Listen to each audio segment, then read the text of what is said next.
Good morning, YouTube. It is day 2 of the ab rollout challenge.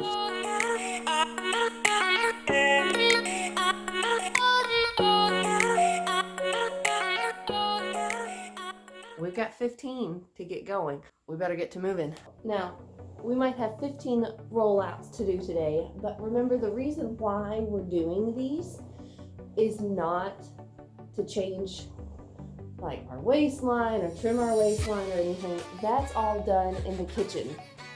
You've got to do all of that with your diet and other exercises, but this is a good extra exercise to do if you're wanting something to hold you accountable to get up in the morning and work out, which is what I was looking for. This is 10. We only have 5 more. And I really like the fact that I'm doing this because it made me get up this morning even though I didn't feel like it. School starts back soon. 13, 14. So I needed a reason to get up and start getting ready in the morning. 15.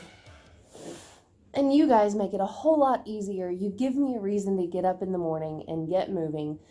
And it's just a great core strengthener. So I hope that you'll join me.